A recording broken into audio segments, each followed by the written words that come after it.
on, everybody? Welcome to part 8 of Functional Music Theory on Guitar. So today we're going to continue with the key of G. And I will explain a few things towards the end, so stick around towards the end. I have a few different items of interest I want to point you to within the channel. So without further ado, we're going to jump you right into the score and get you all set up with that, and we'll do our explanations and discussions about what's in there. All right, so here we have it. So the deal with this, we have our chords on top. As always, I'll explain what they are and what's inside them. Before we do that, the other thing I want to mention is that the key of G is super popular on guitar, very popular key.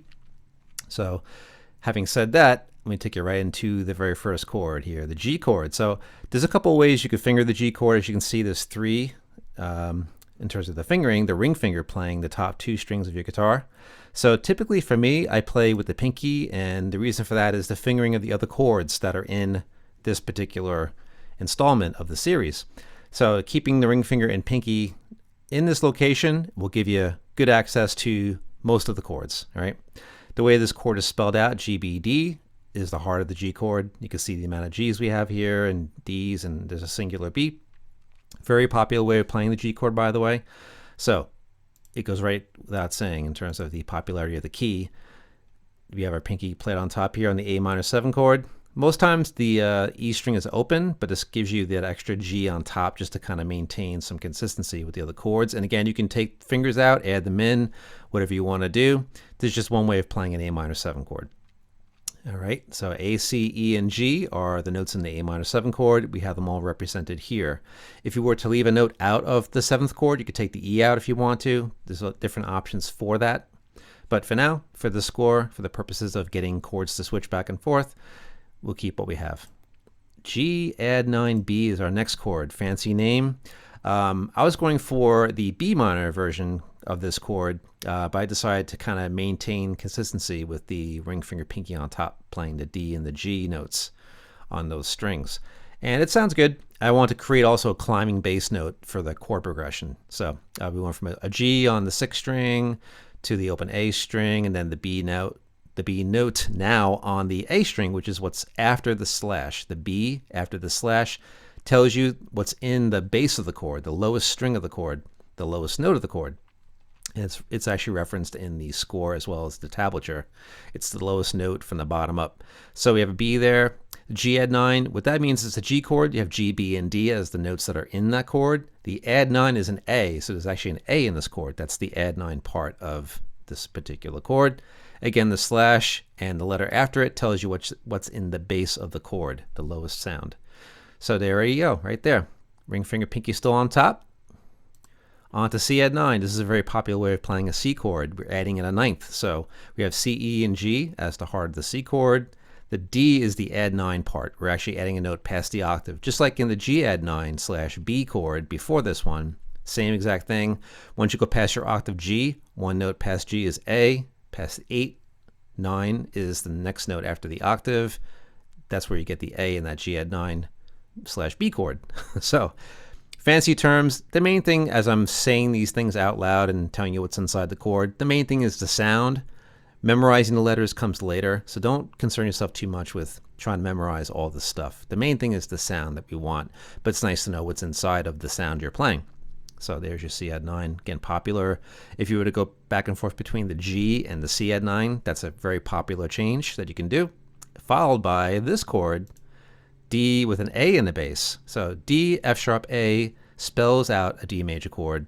We have a duplicate A in this chord. A is still in the D chord. We chose to put that as the lowest sound as well. As long as you have D, F sharp, and A, you will have a D chord, but A gives you that extra little rich sound in there. Very rich sounding, rather than just playing a 4-string D chord, which is nice too.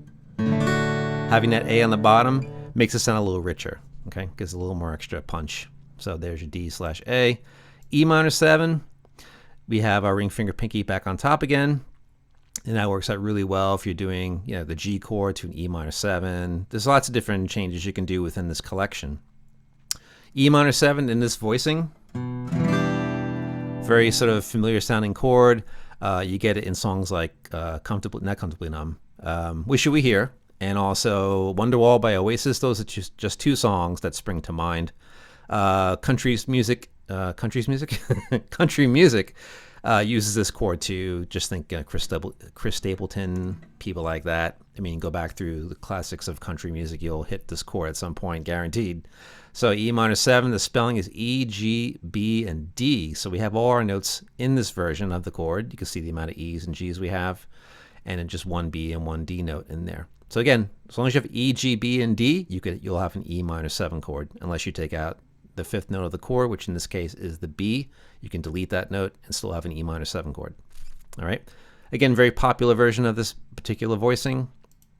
Then the last chord, not so much, but it creates some tension. So that's a good thing to have in music is you have the consonants, which is the pleasant sounding stuff, dissonance, which gives you like that more tension-filled type of sound that you get. So this one here, F sharp half diminished or F sharp minor 7 flat 5. There's a couple different versions of this chord. You can name the chord, including an A minor chord with an F sharp in the bass. That's another way you could actually say the name of this chord. A, C, and E are the notes of an A minor chord, and then F sharp being the lowest note in the chord. I could easily have just wrote it A minor 7, actually in this case A minor with a slash and then F sharp after it. But this creates some dissonance in the chord progression. It leads to the G chord, which is the one that follows this chord, if you were playing a harmonized G major scale, which is something I'll talk about in future lessons. Again, the sound is the main thing, but in terms of what you can name this chord, there's a couple of different options.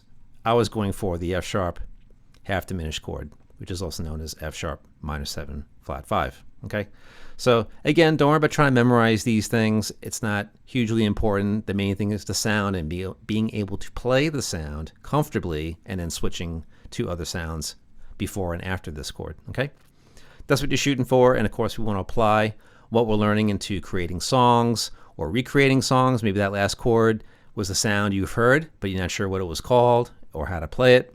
This can give you some leg up on that information. Okay. The one thing I'll mention too before playing the score back is all the stuff in the fretboard view, all the stuff that lights up down here. You can see everything's lit up for the chord that I'm highlighting, which in this case is the C add 9 chord, just because it's just where the mouse is, where everything's kind of picked out. Same thing with the G chord. If I go back to the first measure, you can see everything that's lit up on the bottom here, in this area on the bottom. Very helpful too, which I haven't really mentioned too much about in previous installments of this series. Follow the fretboard view on the bottom for everything.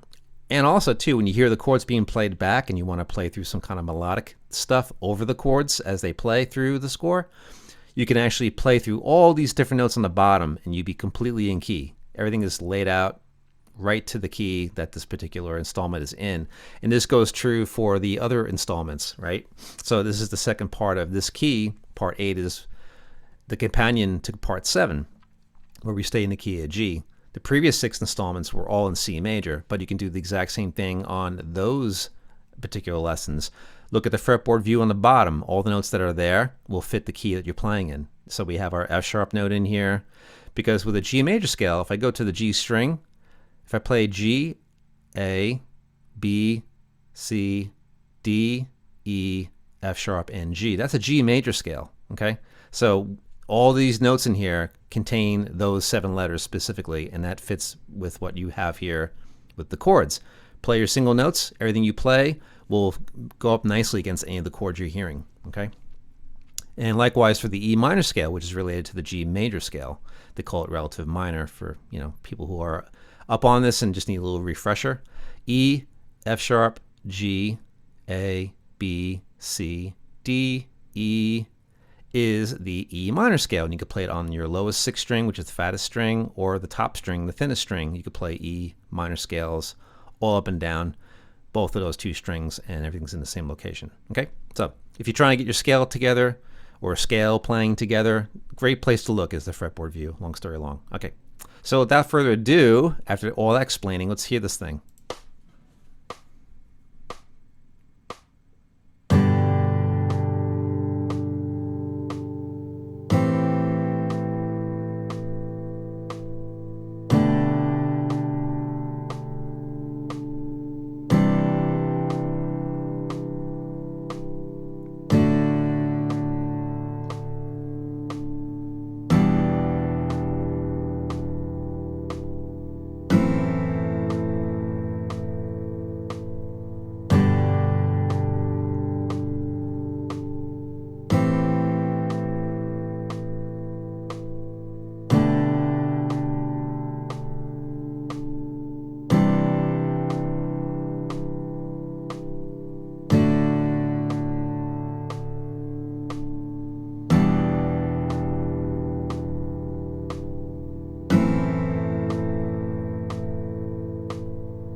Okay, so there it is. That's the entire score played through. Watching the fretboard view on the bottom is really helpful, again, for watching the chord voicings, what's inside the chord. Anything that highlights will completely be something. If you were to play notes against the chords, you could stick within the first 3 frets, including the open strings, and play against your chords as they light up. Okay, so that's a little bit of extra information I want to impart, because you can turn these things into jam tracks, even though they're very short in length. You can do a whole playthrough of these, you know, and maybe in future videos I'll put just this particular score up with everything playing through it.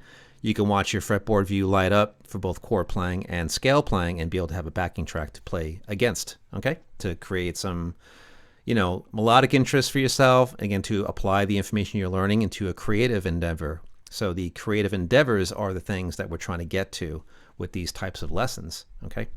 So that's the deal with that, but I want to mention that fretboard view because it's such an important part of the learning process, both, you know, memorizing the names of the notes and the chords as they highlight, like I mentioned, and the same thing applies to scales, which I haven't spent a lot of time with these particular music theory types of bits, because our main function really is chord accompaniment. We're trying to accompany a singer, you know, other people in the band. You know, if you got a keyboard player, you're doing different things in consideration of the keyboardist and vice versa.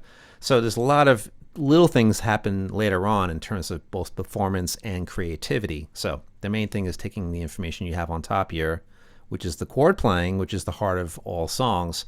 What's the harmony doing? You know, what's all the chords doing in that particular key? The other thing too is the key signature in the song, in this first measure, if I can speak. That's a really important thing with trying to find out what key you're in, is what's over here, that little sharp right there. You know, that key signature is an important thing.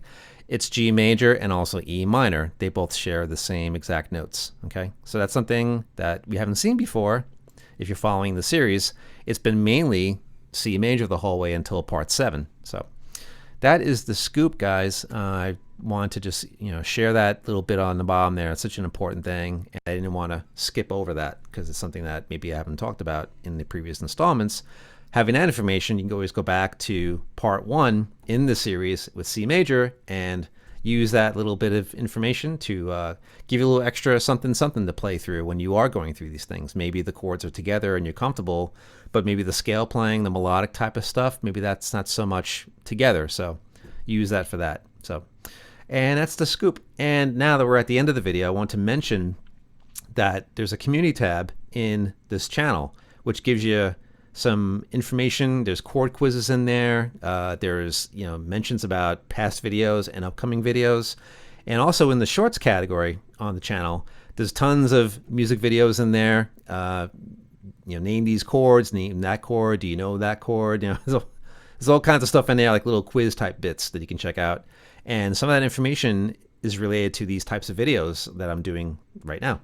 So if you go to those bits of the channel, the shorts and the community parts, there's a lot of stuff in there to check out. And you keep an eye on those 2 categories. I'm going to be adding a lot of stuff in there over the next few weeks and months and years, whatever, how long I do this for. But hopefully the information there is helpful to you, and that's why I put it there. So, all right. So thank you so much for being here. Thanks for viewing the video. If you like what you see, feel free to like and subscribe. And the subscriptions are actually going up, which I'm very happy about, and welcome to you if you are one of the new people. And if you've been here for a while, hope you're enjoying everything still. And there's a lot more coming. I have a lot in store. So stay tuned for all that stuff, and stay tuned for the next video. We'll see you on the next one. Bye.